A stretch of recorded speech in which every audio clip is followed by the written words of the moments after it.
We live in an era of political correctness when it's just not considered nice or loving to distinguish things, to say that someone is right and someone is wrong, to say that someone makes sense and someone makes no sense. In fact, I'll never forget a debate I was in 1996 at a church in Fairview, South Carolina. I was debating a man named Clay Kent on the topic of human free will. Clay Kent believed in human free will. I did not. The premise of the debate was that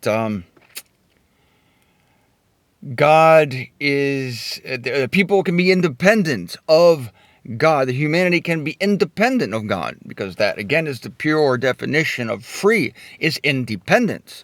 I argued against it. How could anyone be independent of God when God himself, Acts chapter 17, gives to all life and breath and all? I debated. I stood up for the truth. Mr. Kent tried to prove his point. He failed miserably. And there was a debate is naturally an altercation. In a debate, there is someone who is right and someone who is wrong. But that's politically incorrect, even in the ecclesias. This is disturbing to me. At the end of that debate, a nice man stood up, and he was trying to do the right thing. And he said, well, Martin Zender has both these men have studied hard. Martin has some great points, and Clay Kent has some great points. And we just have to learn to get along with one another. We just have to learn to live at peace. And it was the most sickening thing I had ever heard, because it was a brother with all good intentions, trying to protect us from a disagreement, trying to protect the saints from an argument, from a contradicting one another. And yet, ladies and gentlemen, the truth depends on you contradicting the lies. And so somebody's right, somebody's wrong. Along this line, Paul says in 2 Corinthians chapter 6, verse 14, the reason this is important is because I don't want to see you watered down. I don't want to see you rolling over. I don't want to see you accepting something that is contrary to the evangel, simply because you think that as a believer, or as a so-called Christian, that you have to be nice. Let me tell you something about the era of God's grace. Grace does not equal nice. I began teaching this in 1996 about grace versus nice, and I got into a lot of trouble. I actually lost some support over it. My template, as always, my examples, as always, are Christ and Paul, who took no prisoners when it came to the truth. And so I, following in their footsteps, will take no prisoners. And I don't want you to have your truth watered down. I don't want you to feel that you have to accept every teaching, that you have to tell someone that, well, that's your opinion, that's nice. An opinion is not the truth. And that's what we're into, that's what I'm into, is the truth. That's why we're talking together. Paul says in verse 14 of 2 Corinthians 6, "Do not become diversely yoked with unbelievers." I've been told that we're not supposed to make judgments. We're not supposed to judge people. Well, in one sense, this is right. But in another sense, it's tragically wrong. It's right in the sense that judgment is mine, saith the Lord. We cannot send anyone to the second death. We cannot send anyone into aeonian loss. We cannot decide to save someone or lose someone. These are big judgments, the big judgments of God taking vengeance. But in our little world, in our relative world, yes, of course, we are to make judgments. We are to judge things. How else can you decide who's a believer and who's an unbeliever? Why should you be able to decide? Because Paul says, do not become diversely yoked with unbelievers. In order to not become diversely yoked with unbelievers, you have to know what an unbeliever is. You have to know what a believer is. You have to make distinctions. Paul goes on, what partnership have righteousness and lawlessness? Yet in this age we live in of moral relativism, there is no lawlessness. There is no righteousness. Everything's fine. Whatever your personal truth is, well, that's good. No, it's not. It's terrible. If your truth is bad, then your truth stinks. And it needs to be called what it is, which is darkness. And I will call it darkness, and from this day forward, you will call it darkness. Paul goes on, what communion has light with darkness? Well, in this age, light and darkness, there is no light and dark. It's all gray. It's all twilight. We're either at dawn or dusk, where there's a little bit of lightness, a little bit of darkness. No, Paul says light and darkness have no communion. This does not mean that you are to completely not have anything to do with people. It's just that you need to have your guard up. You need to set borders around the truth. You need to set a stockade with lookout towers, and you need to have a gun there, and you need to shoot down any darkness, any unbelief, and any lawlessness. Not literally. This is a figure of speech for guard what you have. Paul told Timothy that. Guard the things that I gave you. Because it is so easy for you or for me or for anybody to be swayed, to be blown about by every wind of teaching. In order to not do that, you need to make judgments. That's why I'm teaching you today about two different kinds of unbelievers. I want you to beware. I started this last week. I'm going to finish it now. Paul says in verse 22 of 1 Corinthians chapter 1. I am in 1 Corinthians chapter 1, verse 22. Jews signs are requesting, and Greeks wisdom are seeking, yet we are heralding Christ crucified. Last week I told you about the cross of Christ, the crucifixion of Christ, how dramatic it was and how it just distinguishes people. It distinguishes people. It sets you apart immediately. The stake of Christ is a line in the sand. And what did Jesus himself say? Jesus said, I didn't come to bring peace into the world. I came to separate people. I came to turn a mother from a son, turn a sister from a brother, turn even a husband from a wife. It's terrible. But that's what Jesus said he came to do, came to bring a sword. And another way to say a sword is the stake of Christ, the crucifixion of Christ. Paul says we're heralding Christ crucified. That's it. Paul said, I determined to know nothing among you except Christ and him crucified. And as I told you last week, the crucifixion of Christ, the cross of Christ, is the death of the old humanity. And now there is a new creation. And now we live on the other side of the cross, and we now live in newness of life. We're still waiting for our bodies to be transformed. We're still waiting to be constituted righteous rather than simply declared righteous. But that's good enough for me for now. I think it should be good enough for you to be declared righteous, that God is smiling on you. The sun is shining from God's end all the time. You're surrounded by people who don't feel this way. You're surrounded by people who constantly criticize themselves and you. You don't need to live in their world. You stand guard against it and you shoot it down. You make judgments, you make distinctions, because there is no communion between light and darkness. And what they are dishing out to you is darkness. And there are two categories of people in this world, and only two. And that's Jews and Greeks. Well, no, I take it back. There are three. My mistake. There are two kinds of unbelievers, but there are three groups of people. Watch this. Jews signs are requesting, Greeks wisdom are seeking, yet we are heralding Christ crucified. There are Jews, there are Greeks, and there is we. Three groups. We're the only one of that trilogy who are believers. The rest are unbelievers. Wait a minute. That means that the Jews and the Greeks are unbelievers. This is where it gets very interesting. What are the characteristics of a Jew? Jews, signs are requesting. Now, a Jew and a Greek. The Jew represents the religious entity, any religious entity. Paul is putting Jew for the religious person.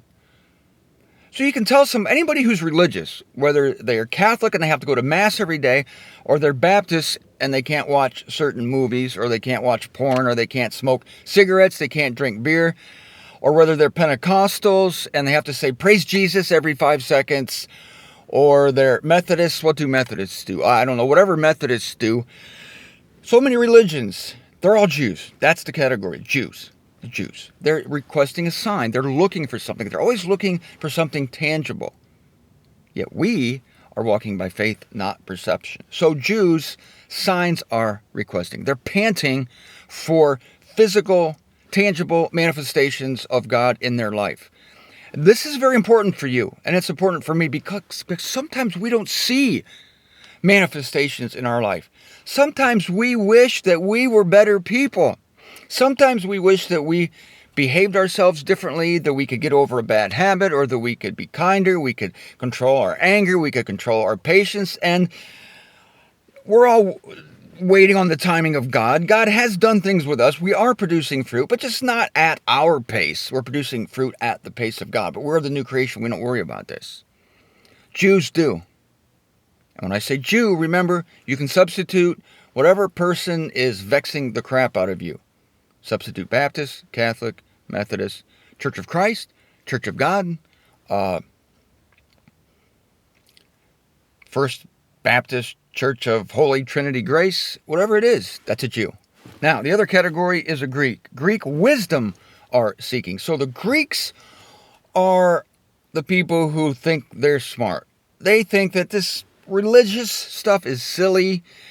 They think that, as one person told me, why would you follow a man who was crucified? Perfect. That's a perfect Greek right there, because to them the cross is foolishness, because they're seeking wisdom, sophistry. They're seeking the wisdom that comes with worldly knowledge. They're too smart for the cross, you see. The cross is too simple for the Jews, and it's too stupid for the Greeks. We're going to get that here. It's too simple for the religious person. They trip over it. It's a snare, and we're going to see that word mentioned here. To the Jews, the cross is a snare. To the Greek, it's just stupidity. So you can see that Paul has most of the world defined. He's got most of the world knocked down with these two demarcations of Jew and Greek. That covers just about everybody. They're either religious or they're worldly. But there's a third category. This is the shock. This is the shock. Nobody realizes that there is a third category. And that is we who are believing. A third category. Oh my God. And this is going to help. This is going to help some Jews, some religious people who are on the cusp maybe of believing. They're on the cusp of knowing that there's got to be something more than this box that I was born in, or this box that somebody put me in, or this organization that I joined because I thought it was the right thing to do, because I wanted to do my part for Jesus. They maybe have an inkling that, yeah, something's wrong about this, but they think that the only alternative is the Greeks. They think you're either a Jew or a Greek. If I leave the church, if I leave this box, if I quit this institution, my only other alternative is to just jump into the world like the prodigal son, jump into a pigsty, and eat corn with the hookers, live riotously, get drunk. That's the only alternative. But no, there is a third alternative. This is what few people know. How many times have I told people Jesus Christ is not a Christian? Well, if he's not a Christian, then he must be a Greek. He must be a worldly guy. No, there's a third category, and that's a believer. Jews, signs are requesting. Greeks, wisdom are seeking. Yet we're the different ones. We're heralding Christ crucified. That's our strength. Our strength is on the dramatic death of the Son of God that wiped out the old humanity, and is a promissory note that all humanity will one day come into the fullness of Christ. It's a promissory note. We're the first fruit of an entire race called the human race that began with Adam. We're the first fruit of that. There are so few of us. We're sprinkled here and there. We're surrounded by enemies. That's why I'm making this video. We are surrounded by enemies, and we need to know what to do about it to keep our sanity. Because if you don't, you'll become squishy. I don't want you to become squishy. You don't want to become squishy. We are not squishy people. We herald the cross of Christ. Guess what we're heralding? We're heralding something that someone else did. Paul said, I determined to know nothing among you except Christ and him crucified. If somebody says, what are you all about, Zender? What's your message? I just gesture over to Calvary. It's about Christ and him crucified and what he did for me. What did he do for you? Destroyed me. Destroyed all hopes I ever had of attaining anything righteous, of doing any good work that God could tally it up and say, oh, it's Martin Zender. Look at this. Consider my servant Martin Zender. He's doing pretty well. No, the whole humanity was deemed to be refuse, unacceptable, incapable, helpless, altogether useless. And as we read in Romans 3 last week, all avoid him. You were one of them. I was one of them. So we're so different. We're so different. And it's not to our credit. God gave us the faith, of course. You know the two verses, Romans 12:3, Ephesians 2:8 and 9, Philippians 1:29. These are the big three. If you want to explain to somebody why grace is a gift, why belief itself is a gift, you go to Romans 12:3, Ephesians 2:8 and 9, and Philippians 1:29. And if they say to you, give me another verse, say no. I gave you 3. In fact, if you only gave them 1, that should settle it for them. I'm going to continue this tomorrow. But this is what I do. Take it from me. When people say, when I give them a verse that absolutely proves it. For instance, I gave them a verse, Isaiah 45:7, that God created evil. They can't believe it. They go, give me another verse. I have other verses. I have a dozen more verses. I say, no. Deal with that one. Deal with that one. Martin, give me another verse to show me that no one's seeking out God. No. I give you Romans 3:11. That's the only verse you need. I tell people about the salvation of all. There's a dozen verses in the Greek scriptures to teach it. I give them 1 Timothy 4:10. God is the Savior of all humanity, especially of believers. And they sit there and, well, give me another verse. No. Deal with that one first.